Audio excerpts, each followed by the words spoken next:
할렐루야. 네, 제가 안 하던 스타일로 한번 해봤습니다. 오늘 특별히 여신도회 주일을 맞아 함께 예배드리고 또 말씀을 나누게 되어서 참 기쁘고 감사합니다. 예배 순서마다 또 여신도회 리더분들이 섬기시고 또 아름다운 또 여신도회 성가대 찬양을 드려서 또 색다른 그런 아름다움 또 그런 영성이 배어나는 것 같습니다. 우리 경복교회가 소속한 기장총회의 여신도회 주일은 제26회 교단총회 1937년 광주 양림교에서 열렸다고 합니다. 1937년에 결의가 되어서 매년 1월 셋째 주에 온 총회에 있는 여신도회들이 같은 날, 같은 시간, 같은 주제로 공동 예배를 드림으로써 여성들을 제자로 부르신 하나님을 기억하면서 특별히 이 한반도 한국 땅에 여성으로 부르심을 받아서 또 선교에 동참하는 그런 교회의 모습을 다시 생각하고 또 우리의 사명이 무엇인지를 다시 돌아보자 하는 그런 뜻으로 세웠습니다. 그래서 1937년 이후로 지금까지 이것을 지키고 있는데 올해 교단에서 정한 주제가 있다고 합니다. 영과 진리로 예배하는 생명, 평화, 선교 공동체입니다. 영과 진리로 예배하는 생명, 평화, 선교 공동체. 네, 이 주제를 가지고 전국에서 같이 예배를 드리는데요. 제가 이 주제를 좀 뒤늦게 알게 되었고 또 오늘 설교 부탁을 받은 게 한참 되는데 그때 이후로 좀 묵상하는 말씀이 있어서 저는 오늘 좀 다른 주제와 제목을 가지고 말씀을 나누려고 합니다. 자, 오늘 설교 제목을 함께 읽어보겠습니다. 우리 한명수 목사님께서 하시는 스타일대로 예, 오늘 제목을 같이 한번 읽어보겠습니다. 경복의 봄, 아라봄. 경복의 봄, 아라봄. 네, 오늘 제목을 좀 약간 라임을 한번 맞춰 보았는데요. 경복의 봄 하니 혹시 떠오르는 것이 있으신지요? 요즘 화제의 영화 1000만 관객을 모았다고 하는 서울의 봄. 네, 혹시 보신 분들이 계신지요? 네, 많이들 보셨을 거라고 생각합니다. 저도 저희 친구 커플하고 부부하고 또 세미가 미국 가기 전에 같이 한번 보아서 2번을 보았는데요. 그 내용은 우리나라의 역사의 그런 변곡점을 담은 것이죠. 1979년 12.12 신부 쿠데타 네, 그것을 다룬 것인데 그 군부의 어떤 충돌 그런 것들 아주 박진감 있게 그렇게 이렇게 연기한 그런 작품이어서 저도 참 재밌게 보았습니다. 근데 오늘은 그 내용을 이야기할 것이 아니라 제가 더 여러분과 우리 같이 함께 생각해 보았으면 하는 아라봄, 뒤에 나온 아라봄의 영성, 아라봄의 신학에 대해서 같이 생각해 보고자 앞에 경복의 봄을 붙여보았습니다. 그리고 지금이 한참 이제 겨울철을 지나고 있는데요. 봄을 기다리는 마음, 또 봄이라는 것은 특별히 이제 꽃이나 새싹이나 이런 것들이 파릇파릇 올라오는데 지금 눈에는 보이지 않지만 그때가 되면 계절이 되면 다 움돋아서 그 시절에 맞게 꽃을 피우고 또 새싹을 틔우고 하는 그런 것들을 보면서 우리 삶이 물론 계절은 계속 순환되고 올해도 오고 내년에도 오지만 특별히 겨울철 새로운 봄을 맞이하는 우리 개인적으로 그렇고 또 경복의 봄을 생각할 때 어떤 시기적인 그런 봄도 중요하고 또 절기에 또 하나님의 그 시간의 사이클에 있는 그런 봄들을 한번 생각해 보면 어떨까 하여서 경복의 봄, 아라봄으로 한번 말씀을 나누고자 합니다. 오늘 본문 말씀 누가복음 2장 41절에서 52절 말씀은 여러분께서 익히 아시는 말씀이실 것 같아요. 제가 지난 크리스마스 때 예수의 탄생에 대해서 함께 말씀을 나누었는데 이제 시간이 흘러서 이제 예수님이 12살이 되었습니다. 사실 이제 지난주에 목사님께서는 이제 공생애를 시작하는 예수를 하셨기 때문에 시간이 이렇게 가는 것 같지만 영화 기법 중에서도 지금 성년이 됐지만 플래시백이라고 회상하는 것이 있지 않습니까? 공생애에서 이렇게 짠 하고 그 여러 사람들에게 공공의 장소에서 여러 사람들에게 정식으로 이는 내 사랑하는 아들이다 하는 하나님의 음성을 들려주셨지만, 그가 어렸을 적에 나이 12살의 소년이었을 때 그 싹시 그의 어렸을 적의 모습이 과연 지금 30대 공생애를 시작하는 예수의 모습이랑 어떻게 투영이 되는가, 어떻게 오버랩이 되는가, 그것을 생각해 볼 수 있을 것 같습니다. 이스라엘 민족에게 중요한 절기 중에 하나인 가장 중요한 절기라고 할 수 있죠. 유월절. 유월절은 이집트에서 종살이 하던 이스라엘 민족을 해방시켜주신 하나님을 찬양하고 또 그것을 기념하는 것입니다. 우리가 이렇게 노예로, 종으로 살았다, 그것을 기억하고 또 거기서 해방시켜주신, 구해주신 하나님을 기억하자 하는 아주 중요한 절기입니다. 그래서 이스라엘 사람들은 거기 수도인 거기 예루살렘으로 다 가서 그 절기를 지킵니다. 보통 개인적으로도 가지만 하여간 다른 동네에 있는 사람들이 뭐 서울에 가서 이렇게 하듯이 가족별 또 동네 사람들이 같이 그렇게 움직였다고 합니다.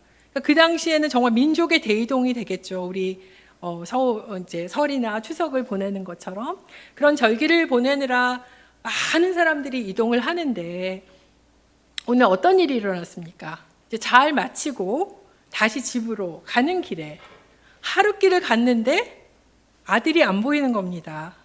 아까 일부 예배 때 제가 분실이라고 말을 했는데, 사람을 분실한다고 말하지 않죠. 실종이라고 말을 해야 되는데, 어쨌든 실종이 됐습니다. 미아가 된 거죠. 12살이면 지금 오늘 하루가 몇 살이죠? 8살. 8살보다는 크고, 우리 여기 주일학교에 지내는 그런 우리 초등학생 정도일 텐데, 졸업반 정도? 그 길을 하룻길을 갔는데 아들이 안 보입니다. 어떻게 그 가족들이 같이 가는데 그럴 수가 있을까 생각하지만, 그 당시에는 여러 사람들이 움직이기 때문에, 그리고 주로 이제 남자 그룹이 있고 여성과 어린이 그룹이 있다고 합니다. 그러니까 엄마들하고 애들하고 한 그룹이 쭉 가고 남자는 남자끼리 가는 거예요. 요즘에도 이렇게 남자분들은 진짜 걸음이 빠르셔서 가시는데 하여간 그때도 그랬나 봅니다.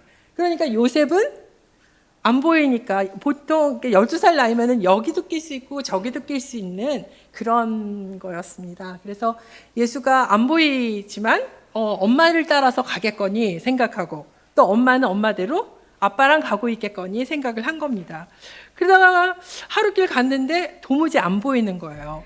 그래서 하룻길을 간 다음에 아들이 안 보이니까 첫째 아들, 그 귀한 아들이 안 보였을 때 어땠을까? 요즘 말로 그야말로 멘붕이 왔을 겁니다. 너무 하늘이 캄캄하고 이 아이가 도대체 어떻게 됐을까? 얼마나 염려가 됐겠습니까? 그래서 다시 부랴부랴 발길을 돌려서 예루살렘으로 가서 3일 후에 예수를 찾게 됐습니다. 어디서 찾았죠? 성전에서 찾았습니다. 예수님 12살짜리 어린이가 그래도 어린이죠? 길을 잃어가지고 부모가 없는데 아는 사람 뭐 자기 친척 집이라든가 아니면 뭐 관가, 지금으로 치면 뭐 경찰서, 파출소 이런 데서 보호를 받고 있는 게 아니고 성전에 떡하니 있었습니다. 성전에서 뭘 하고 있었습니까? 거기에 계신 선생님들, 종교 지도자들하고 대화를 주고받고 있었던 거예요. 그냥 듣고만 있었던 게 아니라 말도 하고 질문도 하고 듣기도 하고, 그래서 거기 있는 어른들이 정말 깜짝 놀라서 도대체 이 애가 누군가 하고 있었던 정황에 부모님 요셉과 마리아가 등장을 합니다. 그런 모습을 일단 봤을 때 막 헐레벌떡 오지 않았겠습니까? 막 울기도 했겠죠. 그런데 딱 와서 아들의 얼굴, 안전한 얼굴을 봤을 때 일단 안도가 됐겠죠. 얘가 안전하구나. 그런 한숨을 돌리고 나서 보니 아들이 지금 기라성 같은 어른, 우리 경복에 지금 이 자리에서 12살짜리 애가 막 그런 토론을 같이 주고받았다고 생각을 하면 부모님이 굉장히 놀랍기도 하고 맹랑하다 생각되기도 하고, 얘가 언제적 우리랑 늘 같이 있었는데 어떻게 이런 모습들이 있지? 하고 많이 놀랐을 것 같습니다. 그래서 엄마 마리아는 처음에 여기 기록된 바로는 은근한 이제 책망을 합니다. 어쩌자고 우리를 이렇게 놀라게 해. 우리가 얼마나 걱정하면서 너를 찾았는지 알아? 하고 그렇게 말했죠. 엄마 찐 엄마 그런 이제 나왔겠죠. 그런데 이 소년 예수는 말합니다. 왜 나를 찾으셨나요? 제가 내 아버지 집에 있어야 할 줄을 엄마 아빠는 모르셨나요? 그렇게 말을 합니다. 하지만 부모님은 이 말이 무슨 뜻인지 알지 못합니다. 못한다고 누가는 기록하고 있습니다. 그냥 말로는 들어서 이 녀석 봐라. 아버지 집은 뭐 여기 요셉이 있고 마리아가 있는데 우리가 부모지 무슨 하고 생각했지만 이런 일을 이제 그래서 집으로 그 나사렛 집으로 잘 돌아온 다음에 예수는 여전히 착한 아들로 부모님께 잘 순응하면서 산다고 기록되어 있습니다. 그런데 이 일이 있은 후 예수의 어머니는 이 일을 어떻게 보았을까요? 제가 아까 서울의 봄 슬라이드를 했는데 누가복음 2장 51절 같이 한번 읽어보실까요? 그 어머니는 이 모든 말을 마음에 두니라. 예수의 어머니는 이 모든 일을 마음에 간직하였다. 네, 일어난 일들, 이런 소동을 마음에 두니라. 그리고 이 모든 일을 마음에 간직하였다. 그래서 영어로 표현하면 His mother treasured all these things in her heart. 그 엄마의 마음에, 심장에, 그 마음에 treasured, 그것을 보화를 간직하듯이 그냥 이렇게 툭 든 게 아니고 treasured, 보화를 간직하듯이 그거를 잘 마음에 두었다는 것입니다. 그리고 심장이라는 말, heart라는 말은 우리 신체 중에서 가장 중요한 기관 아닙니까? 이 심장이 멎으면 우리가 더 이상 살 수 없는 것처럼 비단 몸뿐 아니라 우리 영혼과 마음에도 가장 중요한 그것에 우리 영성이나 우리의 그런 마음의 건강에도 중요하게 두었다는 그런 뜻입니다. 그래서 어머니 마리아는 이 모든 일을 그냥 흘려버리지 않고 이런 사건이 있었는데 뭐 하나의 해프닝으로 생각할 수도 있지만 마음에 두고 곰곰이 생각하였다는 겁니다.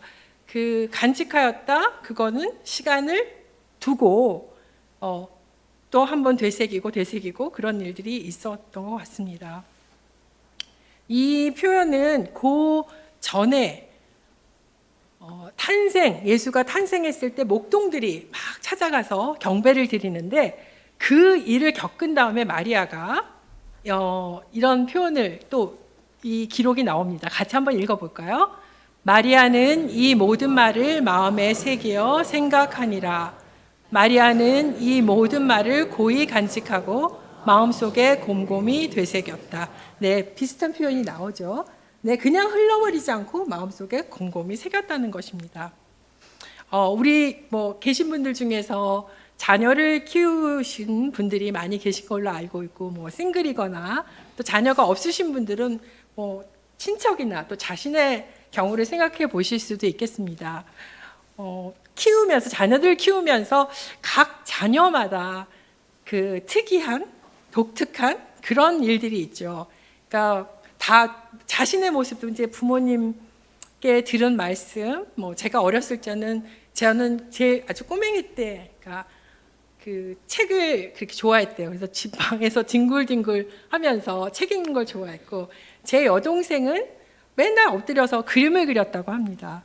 그래서 저는 이렇게 말을 좀 많이 하는 문학을 전공한 사람이 됐고, 제 여동생은 이제 아티스트, 화가가 됐습니다. 그러니까 어렸을 적에 좋아했던 것이 이렇게 이어지는 경우도 있고, 저희 아이들 3남매, 제가 아들 2에 딸 1를 이제 키웠는데요. 여러분들도 너무너무 많은 스토리들이 있으실 거예요. 에피소드가. 아침에 제가 나눈 이야기들, 아이들 그런 얘기가 아니라 이제 그 각자의 성품을, 됨됨이를, 얘가 또 뭐를 좋아하는지를 알 수 있는 그런 뭐랄까 힌트가 될 수 있는 것 같습니다. 그래서 여러분들 뭐 그 아이는 어렸을 적에 정말 순했어. 뭐 어떤 아이는 정말 똑똑했지. 그래서 뭐 똑똑은 애라고 했지. 또 어떤 친구는 너무 다른 사람을 잘 배려하지. 그런 일들이 다 있으셨을 것 같아요. 그래서 그런 그런 것들을 한 번씩 기억하시면 그 사람을 알아보는데, 그 사람이 어떤 사람인지 알아보는데 중요한 그런 상징이 되는 것 같습니다. 왜 이런 이야기들이, 스토리들이 중요할까요? 이런 것들을 되새기고 또 간직하면 그 사람을 더 잘 알 수 있게 됩니다.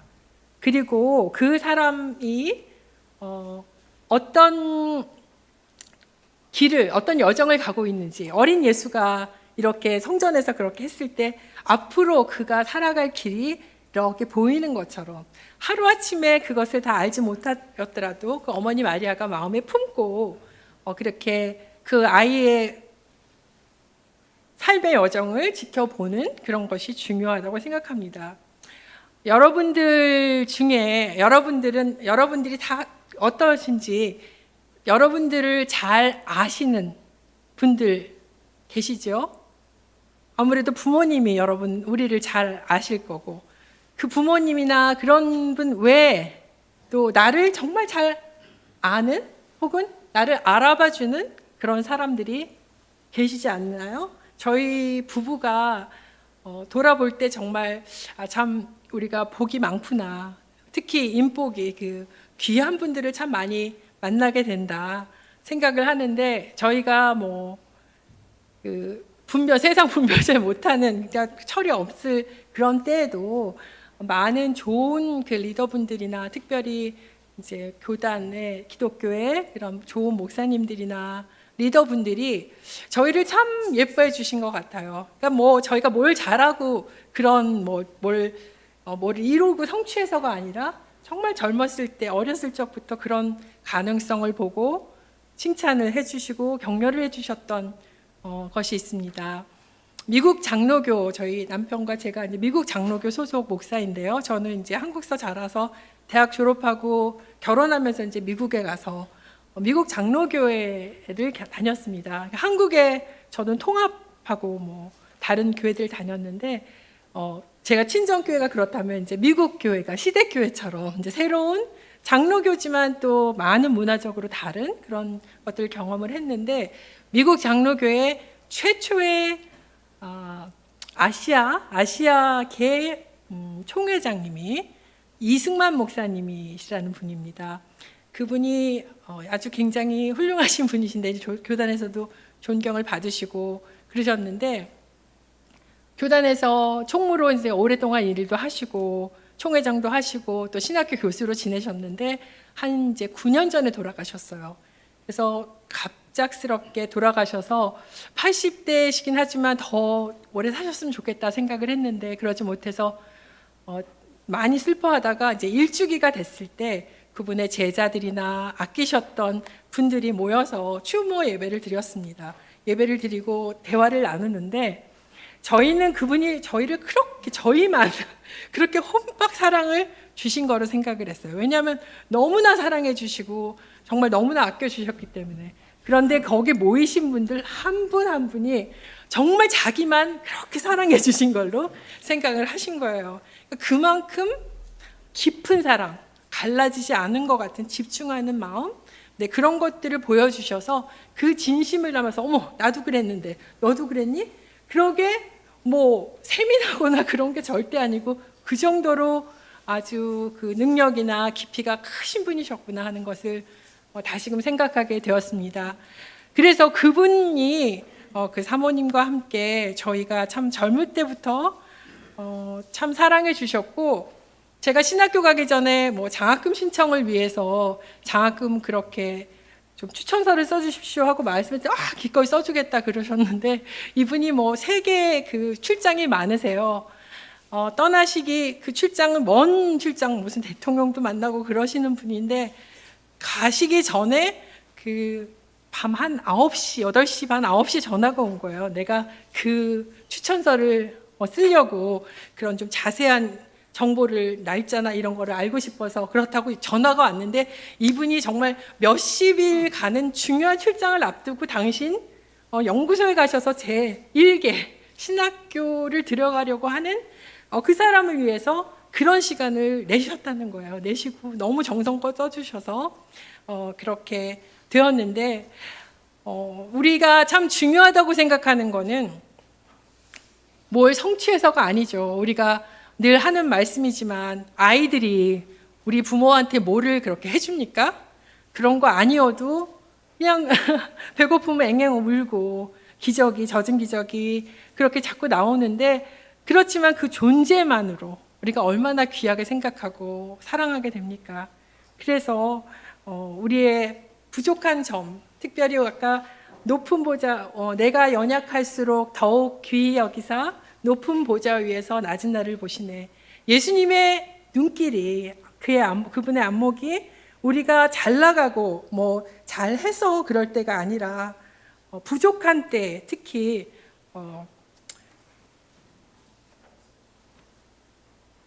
저희를 더 돌보아 주시고 사랑하시는 것으로 우리가 늘 기억할 수 있었으면 좋겠습니다. 제가 지금 이거를 태블릿을 뭐를 잘못 눌러서 그 새로 업데이트를 하게 돼가지고 종이로 백업을 하겠습니다. 그래서 우리가 다른 사람을, 하나님께서 우리를 그렇게 보잘것 없어도 귀한 것을, 귀한 존재로 보아주시듯이 우리도 나 자신에 대해서 또 우리 서로에 대해서 그 삶 속에 감추어진 보화, 귀한 것들을 볼 수 있는 그런 눈들을 갖추는 게 참 중요하다고 생각합니다. 마치 마리아가 그 있었던 일들을 마음에 새겨서 곰곰이 생각하고 묵상하고 지내면서 예수의 삶이 과연 어떤 삶인가, 어떤 정체성을 가졌는가를 발견하는 것처럼요. 그래서 마태복음 13장 44절, 우리가 잘 아시는 말씀, 천국의 비유인데 한번 같이 읽어보겠습니다. 천국은 마치 밭에 감추인 보화와 같으니 사람이 이를 발견한 후 숨겨두고 기뻐하며 돌아가서 자기의 소유를 다 팔아 그 밭을 사느니라. 아멘. 여러분들 삶에서 이런 밭, 자신의 전 재산을 다 팔아서 사고도 남을 그 밭의 가치는 내 전 재산보다도 훨씬 더 많으니까 이렇게 했겠죠. 그런 것들을 발견해 보셨는지요? 그런 사람이 있으신지요? 여러분들 뭐 배우자를 만나셨다면 거의 다 이런 거 아닙니까? 보화? 여기서 저 씁쓸한 미소가 보이기도 하시는데, 다 귀한 보화를 발견하셨다고 생각을 합니다. 네, 당신은 내 인생의 로또야, 그렇게 말하는 게 저는 굉장히 칭찬인 줄 알았더니 평생 안 맞는다고 당신이 로또라고 그렇게 표현한다는 걸 들었는데, 다 사랑하시고 지금은 식어졌을지 모르지만 다 어쨌든 그 알아보는 눈이 있어서 이 사람이 내 짝이야 하고 그런 모멘트가, 그런 순간이 있었고 그런 확신이 있었기 때문에, 사실 결혼이라는 게 사실 쉬운 제도가 아니지 않습니까? 이렇게 또 잘 지내시는 거라고 생각을 합니다. 숨겨진 밭의 보물이라는 그림을 렘브란트가 이렇게 또 그렸습니다. 막 덩굴도 있고, 그런데 이 사람이 멀리 보았지만 표정이, 이 사람의 얼굴은 렘브란트 자신의 얼굴입니다. 이 렘브란트가 그림 중에서 자신의 얼굴을 이렇게 그린 경우도 있는데, 네, 렘브란트의 숨겨진 밭의 보물, 값어치를 아는 사람은 자기가 있는 것을 다 팔고 그것에 올인할 수 있는 그런 용기를 가질 수 있습니다. 저희가 한 15년, 6년쯤 전에 이제 루이빌, 저희 지내는 동네에서 집을 샀습니다. 여름에 들어갔는데요. 아이들도 이제 방을 좀 더 넓은 곳에 이렇게 지내게 되고 앞들 뒤들이 있어서 이제 식물들 이제 많이 피어나는데 그것은 저희가 심은 게 아니고 이제 전 주인이 이제 심어 놓으신 거를 많이 즐기고 이제 저희가 뭐 잔디도 깎고 그렇게 했는데 봄이 되니까 참 놀라운 일이 있었습니다. 그러니까 보이는 것은 그냥 이렇다 생각했는데 봄이 되면 그 구근류 있잖아요. 그 알뿌리 식물, 네, 뭐 수선화라든가 백합은 아니고 튤립 뭐 이런 것들이 정말 막 봄이 되니까 막 솟아나는 겁니다. 그래서 정말 환호성을 그렇게 질렀던 일이 있는데 뭐 제가 심은 건 아니지만 네, 그 전주인이 심어놓은 그런 것을 통해서 지금 눈에 보이진 않지만 그런 때를 따라서 또 싹을 틔우고 또 꽃을 피우는 그런 현상, 그런 것들을 보면서 우리 영혼에도 우리가 한 거는 아니지만 또 선물로 받은, 은혜로 받은 것들도 있고 또 눈에는 지금 보이지 않지만 언젠가는 때를 따라 그런 아름다운 선물로 받는 그런 시간들이 있다는 것을 기억을 하면 좋을 것 같습니다. 그래서 감추어진 보화를 찾는 것, 나 자신에 대해서 긍정적으로 보는 분도 계시고 참 훌륭한데 못하는 못난 점만 또 보시는 분들도 계시고 또 상대방에 대해서 좋은 것을 잘 보는 분이 계신 반면 또 좀 못난 면, 좀 부족한 면만 또 유별나게 잘 보시는 분이 계시는 것 같습니다. 그런데 예수님께서 하나님께서 알려주신 천국은 이 마치 숨겨진 밭의 보물같이 지금은 보잘것없는 것 같고 겨울 같고 보이지 않지만 봄이 되어서 이 인생의 주기가 또 하나님의 그런 시간에 무르익어서 성숙되었을 때 드러나는 그런 보화 같은 거는 너무나 어마어마하고 무궁무진하다는 것입니다. 그래서 심지어 그 부모님인 어머니도 예수의 말을, 자기 아들의 말을 12살짜리밖에 되지 않은 아들의 말을 이해하지 못했지만, 지금은 이해하지 못했지만 그것을 간직하고 품고 또 곰곰이 생각하는 것이 참 중요한 것 같습니다. 우리가 말씀을 대해서 내 말씀을 받았을 때도 하루아침에 그것이 열매가 되거나 내 피가 되고 살이 되지 않는 것 같아요. 굉장히 시간이 필요하고 시간을 요하는 것들이 많이 있습니다. 그래서 제가 30년 동안 미국서 살았던 그런 삶이 다문화 속에서 참 너무나 많은 것을 얻었지만 그 시간이 여기 가족을 다 두고 선생님과 친구들을 다 두고 혼자 가서 그 먼 곳에서 지냈던 그 시간이 발효의 시간이다 생각을 합니다. 그 발효는 하루아침에는 잘 안 되죠. 좀 시간이 걸려서 그 형태도 변하고 냄새도 나고 이그러지지만 뭐 포도주 같은 것도 그렇고 된장도 그렇고 과정에서 뭐 메주 자체는 별로지 않습니까? 하지만 시간이 가서 몸에도 좋고 맛도 좋은 그것으로 변모하는 것처럼 우리 자신에 있는 보물도 물론 캐는 것이 중요하지만 그런 시간들 품고 또 견뎌내는 시간이 필요하다고 생각을 합니다. 중요하다고 생각을 합니다. 제가 아까 그 봄동산 그래서 제가 아침에마다 한 10여 년째 이렇게 묵상하는 그 앱이 있는데요. 영어로 된 것인데 그 기도 중에서 내가 감사하는 그것이 이제 한 번씩 반복되는데 이것이 항상 마음에 저는 참 와닿고 격려가 됩니다. The treasure stored in every human life. 각각의 human life, 사람 속에 내재되어 있는 treasure, 그 보화. 그것들, 각 사람의 삶 속에 내재되어 있는 보화에 대해서 감사합니다 하는 그런 기도를 하는데요. 우리에게는 누구라도 예외 없이 다 정말 귀한 보화를 품고 산다고 생각을 합니다. 그 보화를 또 알아보고 또 경축하고 또 격려하고 그렇게 지내는 우리의 삶이 되었으면 좋겠습니다. 제가 오늘 한 분을 소개를 해드리고 싶습니다. 사실 제가 더 슬라이드를 만들었는데 시간이 길까 봐 좀 없앴다가 다시 하나 넣었는데 도여수 선교사님이라고 독일 분이십니다. 루트 드레셔라는 분이신데요. 이분이 우리 경복교회도 지난 주간에 사랑하는 아버지 또 어머니들 여의신 가족들이 계신데, 도여수 선교사님도 71세를 그 1세를 사시고 지난 3일 전에 돌아가셨습니다.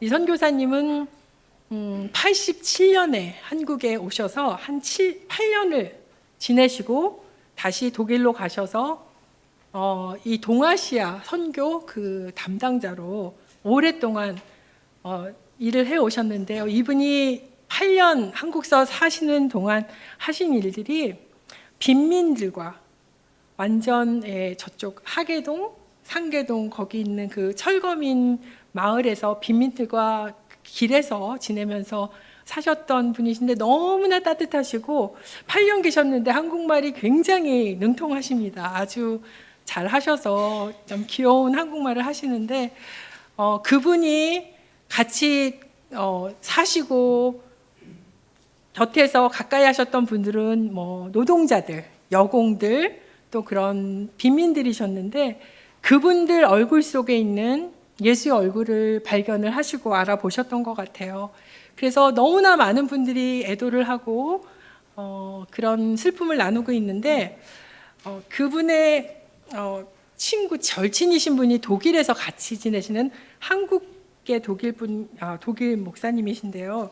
그분이 알려주신 그 메시지를 제가 여러분과 함께 나누려고 합니다. 그분이 특이하게 이 도여수 선교사님이 돌아가시기 전에 기록을 남겼어요. 노트를 남겨놓으신 거예요. 그러니까 다른 가족들이 이제 보시기 위해서 그 내용을 제가 한번 읽어드리겠습니다. 친애하는 친구 여러분, 나는 2024년 1월 17일 마지막 여행을 떠났다는 것을 알려드립니다. 1953년 12월 1일 내 인생의 시작에 있었던 헤른후트 로중은 요한복음 10장 11절의 말씀이었습니다. 독일 사람들이 독일 교회에서 묵상하는 그 묵상이 로중 성경이라고, 그날의 말씀이란 뜻이에요. 그래서 그것이 자기 태어난 날에 있었던 것이 요한복음 10장 11절 말씀이라는 거예요. 그리스도께서는 이렇게 말씀하십니다. 내가 온 것은 그들로 하여금 생명을 얻게 하고 또 충만하게 얻게 하려 함이라. 내가 죽은 날의 표어는 무엇이 될까요? 그건 내 가족이 입력할 것입니다. 요한복음 14장 18절입니다. 돌아가신 날의 로중은 나는 너희를 고아로 버려두지 않을 것이다. 반드시 나는 너희에게 올 것이다. 작별 인사와 함께 유월암 매장은 2024년 2월 16일 오후 2시 프라이부르크에서 진행됩니다. 자세한 내용은 다음과 같습니다. 그렇게 자신의 탄생과 죽음을 그렇게 알렸습니다.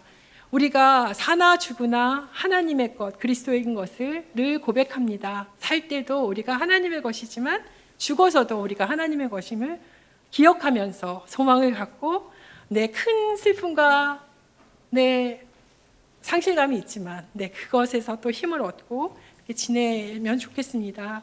제가 말씀을 마치겠습니다. 오늘 여신도의 주일을 기념하고 경축합니다. 무슨 여성만의 일이 아니고 우리 모든 성도들의 기쁨이라고 생각합니다. 교회 여성으로 살아가는 우리들을 알아보아 주시는 하나님을 기억하며 우리 또한 서로를 알아봄에 대해 또 자신을 알아봄에 대해 생각해 보았습니다. 특별히 몸된 재단을 사랑하며 귀한 안목을 지니신 여신도회 우리 회원 여러분 한 분 한 분, 우리들 각자의 삶에 무진장하게 묻혀있고 감추어진 보화 보물들을 서로의 삶 속에서 알아보는 그런 한 해가 됐으면 좋겠습니다. 특별히 말씀과 기도에 깊이 묵상하고 지내다 보면 이런 알아봄의 영성, 알아차림의 영성이 더 깊어지지 않을까 생각합니다. 마지막으로 제가 이번 주에 발견한 시, 안도현 시인의 시를 같이 나누면서 말씀을 마치겠습니다. 경복의 봄, 알아봄. 경복의 봄, 계속 봄이죠. 그렇지만 새로 맞는 봄은 또 평범함 속에 감추어진 보물들을 발견하는 그런 봄이 되었으면 좋겠습니다. 봄날 사랑의 기도, 안도현. 봄이 오기 전에는 그렇게도 봄을 기다렸으나 정작 봄이 와도 저는 봄을 맞지 못했습니다. 이 봄날이 다 가기 전에 당신을 사랑하게 해주소서.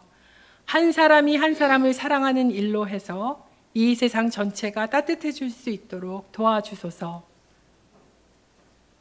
이 봄날이 다 가기 전에 갓 태어난 아기가 응아하는 울음소리로 엄마에게 신호를 보내듯 내 입 밖으로 나오는 사랑해요 라는 말이 당신에게 닿게 하소서.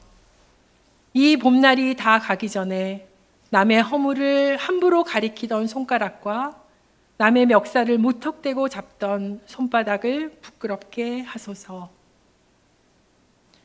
남을 위해 한 번도 열어본 적이 없는 지갑과 끼니 때마다 흘러 넘쳐 버리던 밥이며 국물과 그리고 인간에 대한 모든 무례와 무지와 무관심을 부끄럽게 하소서. 자신 있게 말할 수 있게 하소서. 큰 것보다 작은 것이 좋다고, 많은 것보다 적은 것이 좋다고, 높은 것보다 낮은 것이 좋다고, 빠른 것보다 느린 것이 좋다고, 이 봄날이 다 가기 전에 그것들을 아끼고 쓰다듬을 수 있는 손길을 주소서. 장미의 화려한 빛깔 대신에 제비꽃의 소담한 빛깔에 취하게 하소서. 백합의 강렬한 향기 대신에 진달래의 향기 없는 향기에 취하게 하소서.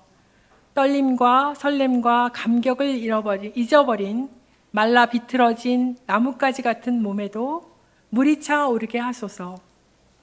꽃이 피게 하소서. 그리하여 이 봄날이 다 가기 전에 얼음장을 뚫고 바다에 당도한 저 푸른 강물과 같이 당신에게 닿게 하소서.